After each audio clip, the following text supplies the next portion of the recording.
Tapi satu hal yang harus kalian ingat sebagai pekerja adalah apabila perusahaan melakukan pemutusan hubungan kerja kepada kalian, itu karena alasan kalian melakukan tindak pidana, terlebih tindak pidana yang kalian lakukan itu misalnya adalah penggelapan uang, atau penipuan, atau bahkan pelecehan seksual, maka saya sangat menyarankan kalian untuk berpikir dua kali jika ingin berencana mengajukan tuntutan kepada perusahaan. Fase berikutnya adalah fase berperkara. Bagi seorang advokat, berperkara berarti peperangan, meskipun peperangan mengatasnamakan kliennya. Karena ini peperangan, maka kalian harus tahu apa yang harus kalian persiapkan sebelum peperangan. Amunisi apa yang kalian miliki, siapa lawan, seberapa panjang perang ini, serta seberapa jauh kalian bisa menghadapi perang ini. Seperti yang saya sudah sampaikan di awal, berperkara itu membutuhkan energi yang cukup banyak, lalu memerlukan materi yang tidak sedikit, serta membutuhkan waktu yang tidak singkat pula. Jadi setelah kalian di PHK, saya sangat menyarankan kalian menginventarisir terlebih dahulu kelemahan kalian apa, lalu apa kelemahan perusahaan, dan jika kalian bandingkan kira-kira kalau kalian mengajukan tuntutan kepada perusahaan, kalian posisinya bisa bertahan atau tidak. Karena harus diingat, biasanya dalam berperkara tentu perusahaan selalu diuntungkan karena lebih memiliki sumber daya serta mungkin memiliki amunisi yang tidak sedikit, secara khusus operasional mengenai penanganan perkara. Adapun tahapan-tahapan dalam perkara perselisihan hubungan industrial secara khusus mengenai pemutusan hubungan kerja dibagi menjadi 3 tahapan. Yang pertama adalah bipartit, yang kedua adalah tripartit, dan yang ketiga adalah tahap berperkara di pengadilan hubungan industrial. Bagian pertama dari fase berperkara adalah mengajukan penolakan dan meminta perundingan bipartit kepada perusahaan. Harus diingat bahwa surat pemutusan hubungan kerja bukanlah merupakan akhir dari segalanya. Bukan berarti ketika kita menerima surat pemutusan hubungan kerja dari perusahaan, maka hubungan kerja antara pekerja dan perusahaan secara otomatis sudah berakhir. Maka saya menyarankan supaya dalam waktu paling lama 7 hari setelah menerima surat pemutusan hubungan kerja, kalian membuat surat penolakan pemutusan hubungan kerja dan meminta perundingan bipartit kepada perusahaan. Setelah mengajukan surat penolakan dan meminta perundingan bipartit, lalu perusahaan selanjutnya akan mengundang pekerja untuk mengadakan perundingan bipartit.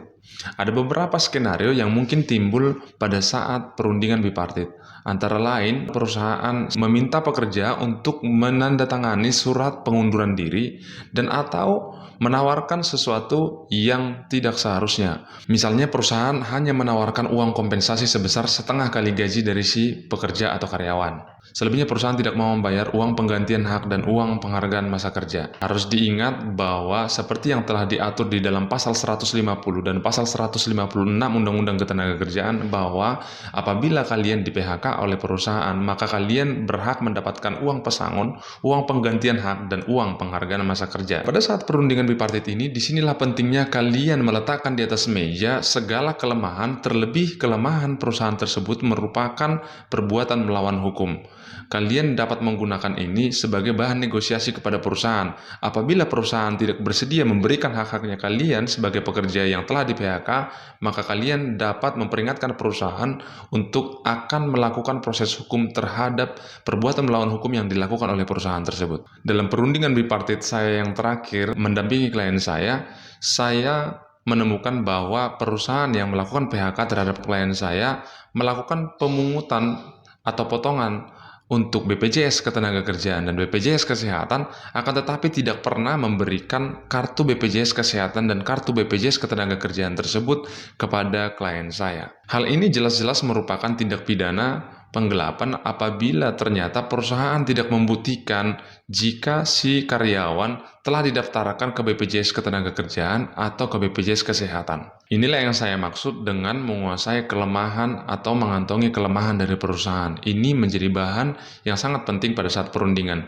Pada akhirnya, setelah berunding dan bernegosiasi dengan perusahaan, maka perusahaan bersedia memberikan semua hak-hak yang seharusnya didapatkan oleh klien saya. Pada saat perundingan, apabila perusahaan meminta kalian untuk menandatangani surat pengunduran diri, hal ini sebenarnya tidak menjadi masalah sepanjang perusahaan memberikan semua hak yang seharusnya kalian dapatkan, yaitu uang pesangon, uang penghargaan masa kerja, dan uang penggantian hak tersebut. Apabila perundingan atau negosiasi secara bipartit antara pihak perusahaan dan pekerja menemui jalan buntu atau deadlock, maka fase berperkara masuk ke tahapan selanjutnya, yaitu perundingan secara tripartit.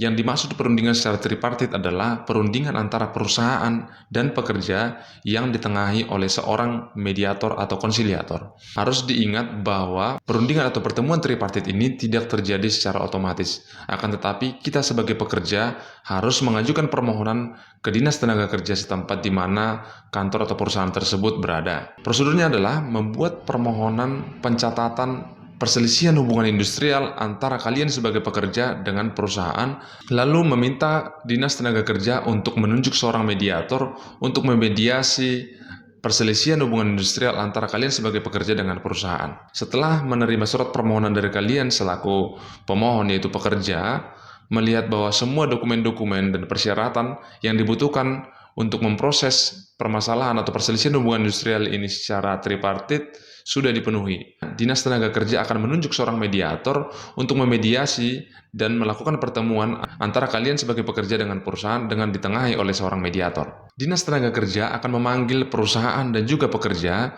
untuk bertemu pada waktu yang ditentukan dan akan dilakukan mediasi oleh seorang mediator. Apabila tercapai kesepakatan antara kalian sebagai pekerja dengan perusahaan, maka kesepakatan tersebut akan dituangkan di dalam surat kesepakatan bersama antara pekerja dan perusahaan, lalu dibuatkan berita acaranya.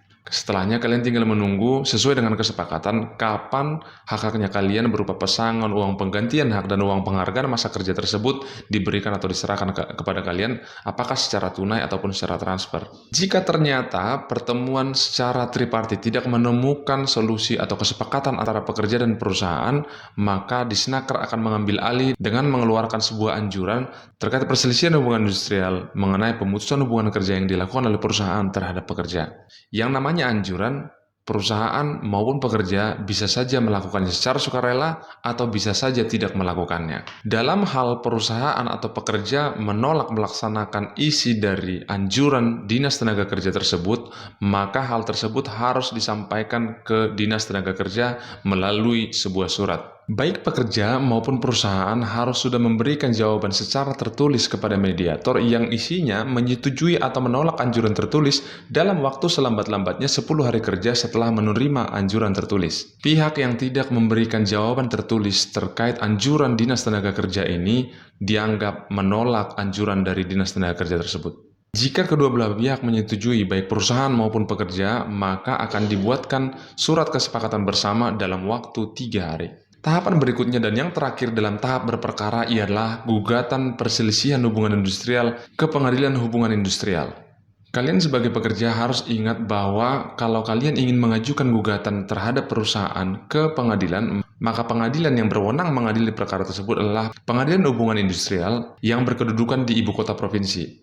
Misalnya, Pengadilan Hubungan Industrial pada Pengadilan Negeri Jakarta Pusat, Pengadilan Hubungan Industrial pada Pengadilan Negeri Bandung, Pengadilan Hubungan Industrial pada Pengadilan Negeri Medan. Jadi jangan sampai kalian membuat gugatan ke pengadilan niaga atau ke pengadilan tata usaha negara. Oleh karenanya, karena ini merupakan kompetensi dari seorang praktisi hukum, saya sangat menyarankan kalian sebenarnya untuk menunjuk seorang advokat atau kuasa hukum menangani persoalan ini. Apabila kalian merasa kalian tidak mampu untuk menunjuk seorang advokat, kalian sebenarnya bisa menghubungi temannya kalian yang mungkin seorang advokat dan bisa menyepakati dengan temannya kalian. Apabila tuntutan kalian dikabulkan oleh pengadilan atau diberikan oleh perusahaan, maka kalian dapat berbagi persentase dengan teman kalian yang seorang advokat tersebut.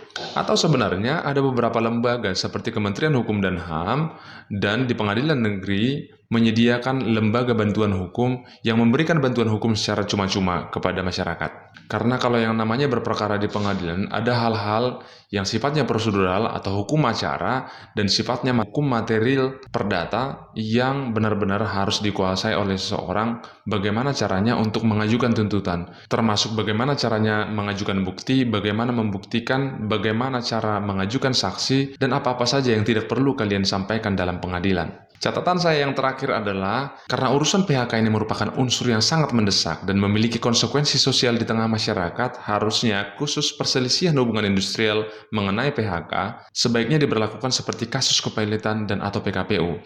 Jadi, sesegera mungkin perkara tersebut harus diputus.